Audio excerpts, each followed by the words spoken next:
Hi, welcome back to LeadBoston Online, Inclusive Communication Skills. Today in Module 4, we're going to be looking at interrupting patterns of oppression. I'm Lisa Graustein. And I'm Eric Esteves.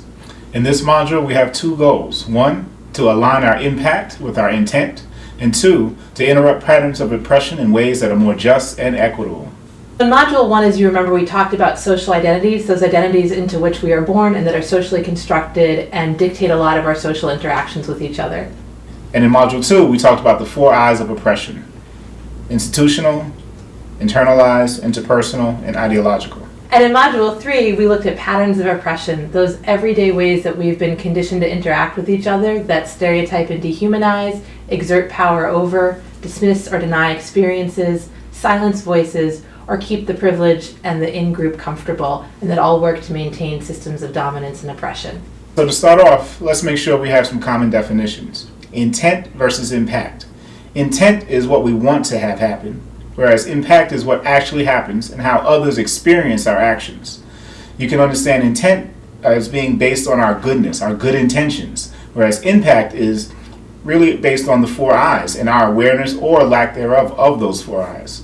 So now we're going to take a few minutes and just talk through 2 examples of places where intent and impact are misaligned and how we can understand them using the 4 I's and the idea of patterns of oppression. So in our first situation, we're at an office party, slices of cake are being passed around, and I might say, oh, I'm not going to have any cake, I'm going to be good today, I've got to keep that weight off. And in that moment, my intention is to perhaps stick to my diet, do something that's healthy for my body. But by saying I've got to be good and I've got to keep that weight off, at a number of levels, I can have a very negative impact on the other people around me as well as myself. So institutionally, I'm perpetuating a system in which it's okay to talk about and value bodies in the workplace, as well as communicating that thin is somehow good and better. Interpersonally, I'm passively shaming other people's bodies that don't fit our societal norm of skinniness or thinness. I clearly have internalized some sense that I'm not good unless I'm a different size or shape than I currently am. And ideologically, I'm maintaining a belief that fat bodies or large bodies are somehow inherently bad. None of that's what I'm intending, but that's my impact by making that public statement.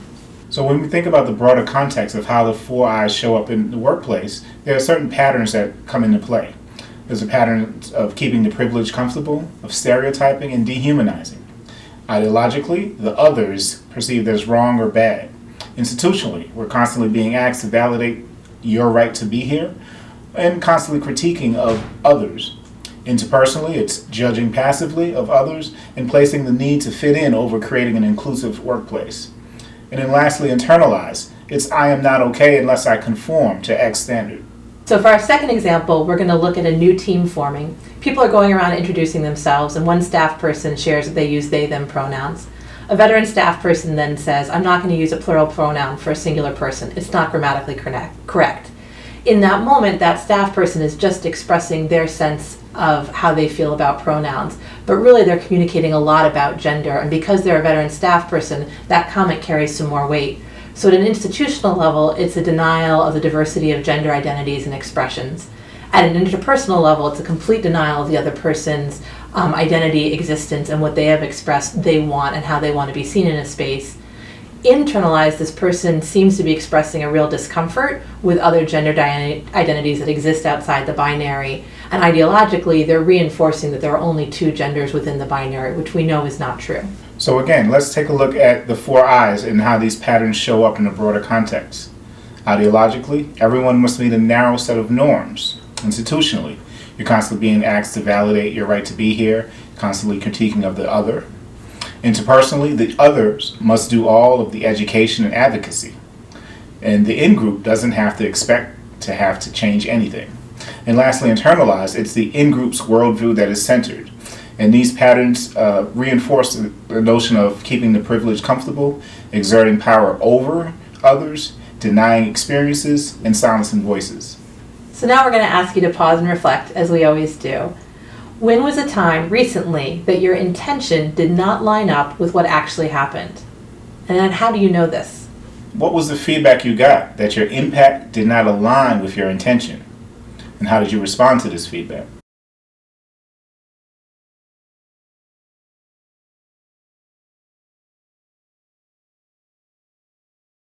So now we're going to walk through 4 steps for how to interrupt these patterns in these everyday interactions as they're happening. The first step is to interrupt and name what's happening, and that's just putting a pause in the conversation and then naming the pattern that we're witnessing or experiencing. The second strategy is to question or set a boundary. You want to engage the speaker in their assumptions or thinking, and then also set appropriate boundaries for what's appropriate and what's inappropriate. The third step is to educate and redirect. That oftentimes people say things because they don't fully understand the impact of what they're saying, and so that's an opportunity to provide some more context or information. And then if it's not a big thing, to just redirect the interaction back to something normal so we don't make it a bigger deal than it is, and let people know that we're okay to continue to interact with them. And lastly, you want to affirm and follow up. You want to affirm people and challenge assumptions, but then you also want to follow up to support learning, but also self-care. So next, we're going to demonstrate how to practice interruptions in the workplace. You might recall in the earlier example about the birthday party and the slice of cake, and it was me who said, I'm going to be good today. I'm not going to eat any cake because I got to keep that weight off. And so for an interruption, I might say, Eric, I think you're awesome, whatever size you are. I'm glad you're paying attention to your health, and I'd love it if we could have only body positive talk for the rest of this birthday party, because I know we're all in different spaces with that. I'd also love to hear about that movie you told me you took your kids to this weekend. So you remember our second scenario is a team meeting in which a colleague shares that they use they, them pronouns. And in this case, I say, I'm not using a plural pronoun for a singular person. It's not grammatically correct. I'm sorry, Lisa.